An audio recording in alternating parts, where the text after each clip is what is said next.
In this video, today we are talking about the integrated equation for zero order reaction. So this topic is one of the most important topic in chapter number 3 chemical kinetics. तो आज हम इसके बारे में बात करने वाले हैं. तो इंटीग्रेटेड इक्वेशन की यूटिलिटी क्या है? तो इंटीग्रेटेड इक्वेशन की यूटिलिटी ये है कि आप किसी भी पॉइंट पे रेट ऑफ रिएक्शन को अगर कैलकुलेट करना चाहते हो तो उसके लिए आपको इंटीग्रेटेड इक्वेशन ज़रूरी है. ठीक है, तो चलो इंटीग्रेटेड इक्वेशन के बारे में बात करते हैं. Let's take a reaction. Reaction R product बना रहा है, मतलब आर जो है वो रिएक्टेंट है and P is product. So if I need to write the differential rate, so rate is equal to minus dr upon dt and rate constant r raised to 0. क्योंकि आपको पता है कि ज़ीरो ऑर्डर रिएक्शन के लिए n is equal to क्या होता है, ज़ीरो होता है and unit of k that is moles per litre per second. Okay, so according to this, because of the R raise to zero, ये जो value है वो ज़ीरो है. That means we can say यहाँ पे rate is equal to d r upon d t is equal to क्या हो जाएगा, के हो जाएगा. बराबर. I can plot a graph. मैं इसको यहाँ पे ग्राफ को प्लॉट कर सकता हूँ. बराबर. अगर मुझे मान लो कि यहाँ पे y is equal to m x plus c के साथ इसको कंपेयर करना है, तो इन दैट केस ये जो रेट ऑफ रिएक्शन है इज ऑन y एक्सिस. बराबर. और यहाँ पे x तो नहीं है, लेकिन m की वैल्यू यहाँ पे क्या मिलेगी, कांस्टेंट मिलेगी. So in that case if I am plotting a graph, so we get like this. यहाँ पे मैं ग्राफ प्लॉट करता हूँ.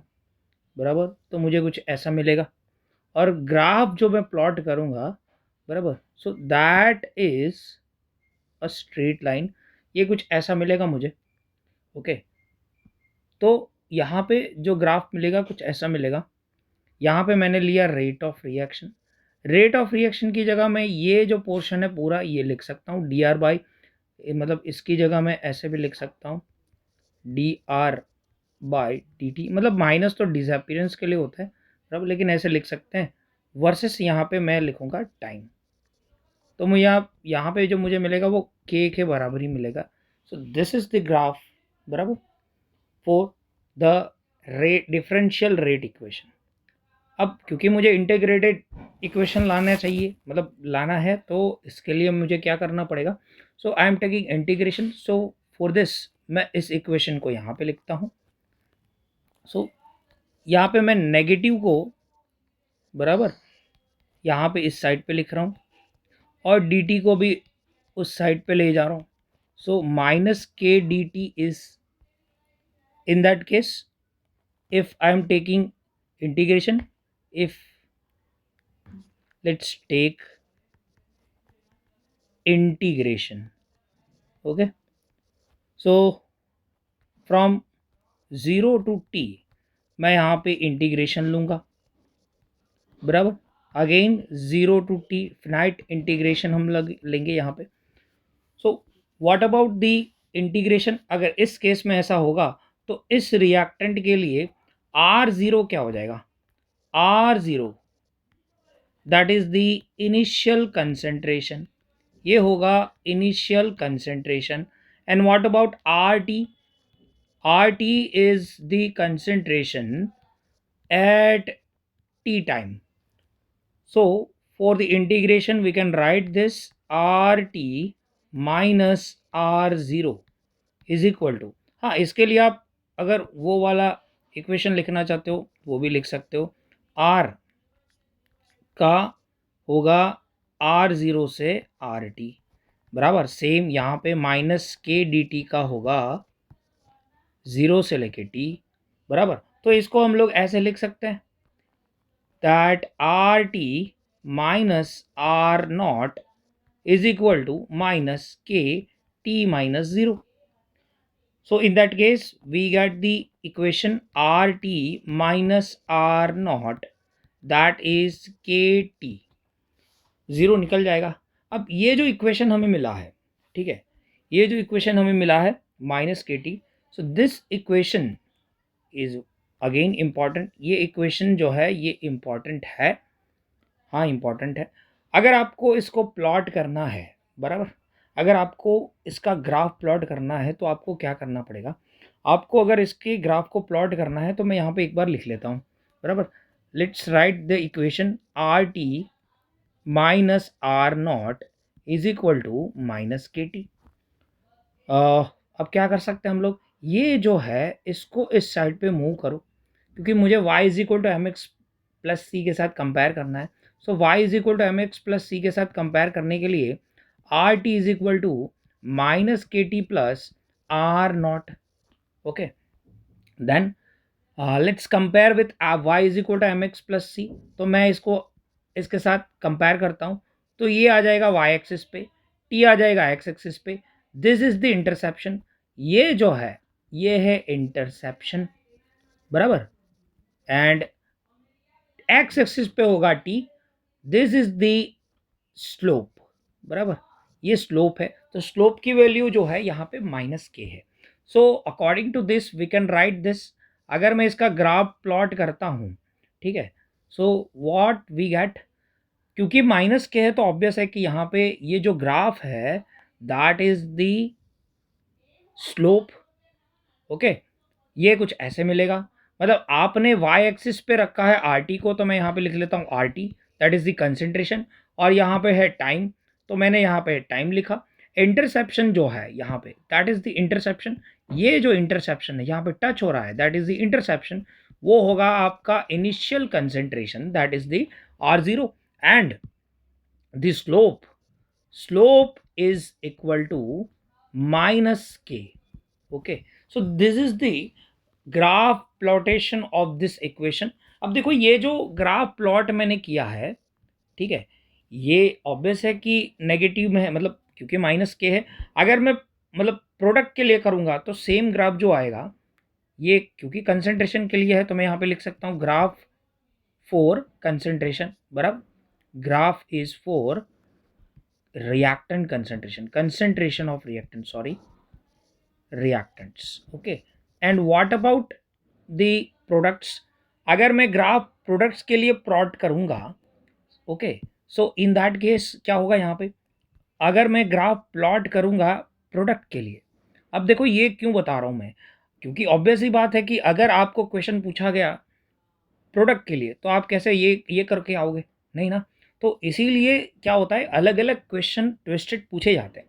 तो इस केस में अगर आर टी मतलब पी टी वर्सेस टाइम का इक्वेशन अगर ये है, बराबर, और आपको ये पूछा गया, तो आपको जो ये ग्राफ मिलेगा वो कुछ ऐसे मिलेगा, बराबर. यहाँ पे इंटरसेप्शन तो ऑब्वियस ही बात है, प्रोडक्ट तो इनिशियल टाइम पे बनता नहीं है, तो इंटरसेप्शन यहाँ पे कुछ नहीं होगा. लेकिन स्लोप जो है that is slope for product that is के, बराबर. So this is the graph.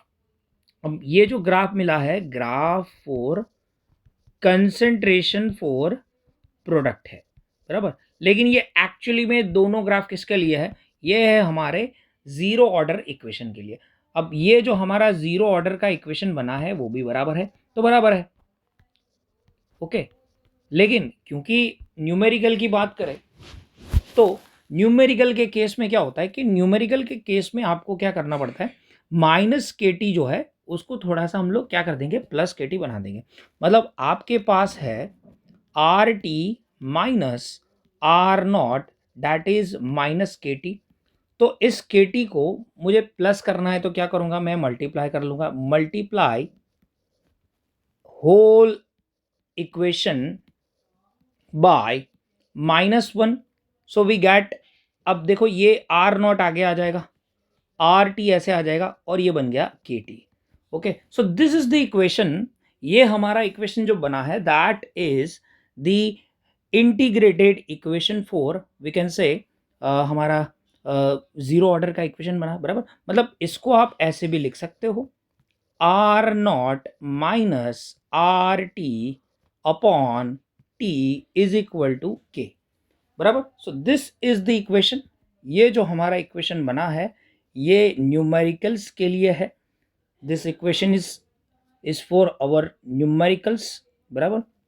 Zero order equation for numericals, ये न्यूमेरिकल्स के लिए बनाया हुआ इक्वेशन है, बराबर। अब ऑब्वियस ही बात है, आपको जो मैंने बताया है आप इस इक्वेशन को समझ गए होंगे, हमने कैसे ये इसको डिराइव किया है, बराबर। So this is the zero order reaction equation, integrated equation हम लोगों ने स्टार्टिंग से स्टार्ट किया था। इंटीग्रेटेड इक्वेशन ग्राफ प्लॉट किया, ये कुछ ऐसा हुआ, बराबर। तो अब ये जो इक्वेशन मिला हुआ है, बराबर, इसका यूज़ आपको हाफ लाइफ ज़ीरो ऑर्डर में करना है। लेकिन what about the half life? तो लेट्स टेक हाफ लाइफ। तो हम लोग हाफ लाइफ के बारे में बात करते हैं, बराबर। तो हाफ लाइफ क्या होता है? हाफ लाइफ मतलब टी 50%, जहाँ पे कंसेंट्रेशन ऑफ रिएक्टेंट जो है वो 50% क्या हो जाए, ख़त्म हो जाए। ओके, चलो देखते हैं हाफ लाइफ इक्वेशन। तो यहाँ पे हम लोग बात करते हैं half life for zero order, बराबर, ज़ीरो ऑर्डर रिएक्शन। तो ज़ीरो ऑर्डर के लिए ऑब्वियस सी बात है हाफ लाइफ करना है, तो अगर टी जो है वो क्या हो जाएगा, टी 1/2 हो जाएगा। इसको आप लोग कैसे लिख सकते हो, T 50%, we can write T 50%। Okay, तो इनिशियल कंसेंट्रेशन जो है आर नॉट ही रहेगा, there is no change, but for R या फिर at T 1/2, R T 1/2 that is R not by 2 हो जाएगा, बराबर, आधा हो जाएगा। In that case put the value in integrated equation. हम लोगों ने जो ये फाइंड आउट किया हुआ है ये इक्वेशन, इसमें आप क्या करोगे, पुट करोगे। ओके, तो यहाँ पे पुट करो, आर नॉट ही रहेगा, R T that is R not by 2 upon T 1/2 is equal to k. So taking integration, LCM, we got the value r naught by 2 upon k is equal to t 1/2. Okay, ये कुछ ऐसे मिलेगा, इसको मैं यहाँ पे ले जा रहा हूँ, ये यहाँ पे ले रहा हूँ और यहाँ पे ऊपर एलसीएम किया, तो इक्वेशन जो मुझे मिला है that is T 1/2 is equal to R naught upon 2k. This is the final equation for half life for zero order reaction, बराबर। So this is again for numericals, ये भी न्यूमेरिकल्स के लिए ही है, बराबर, फॉर न्यूमेरिकल्स ही है ये वाला इक्वेशन भी। Clear? Okay, so can we plot the graph for this? Yes, हम लोग इसको प्लॉट कर सकते हैं। y is equal to m x plus c के साथ कंपैरिजन करेंगे तो ये y एक्सिस पे इसको रखना है, बराबर। x एक्सिस पे हम लोग किसे रखेंगे, आर नॉट को रखेंगे। किसको रखेंगे, आर नॉट को। बाकी का जो है वो क्या बन जाएगा, m बन जाएगा। इंटरसेप्शन कुछ है नहीं। So let's plot a graph.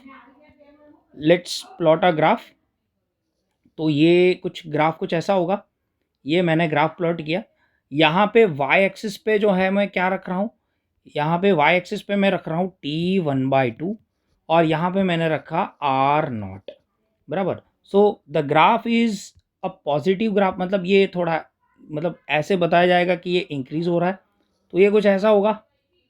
Okay, सो यहाँ पे जो स्लोप मिला है, slope, what is the slope, that is 1/2k। बाकी का जो रहा वो यही रहेगा, बाकी का जो वैल्यू रहा, क्योंकि देखो ये आर नॉट यहाँ पे एक्स एक्सिस पे आ गया, तो बाकी क्या रहा, m is equal to 1/2k, तो वो यहाँ पे रहेगा। Okay, so this is the equation. Okay, बराबर, ये कुछ ग्राफ हमारा टी नॉट का बनता है। क्लियर? ओके, जो हम लोगों ने डिस्कशन किया वो कुछ ऐसा है, बराबर। हाफ लाइफ हम लोगों ने डिस्कशन किया, तो इस हिसाब से कंप्लीट लाइफ क्या हो सकता है, what about complete life? Half life तो आपने कर ली, सर कंप्लीट लाइफ कैसी होगी? तो चलो कंप्लीट लाइफ के बारे में बात करते हैं. What about complete life? Complete life equation for zero order.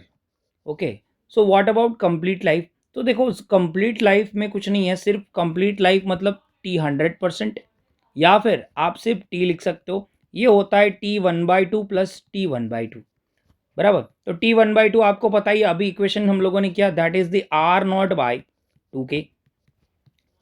R0/2K. So by taking sum, बराबर, तो ये मिलेगा 2R0/2K.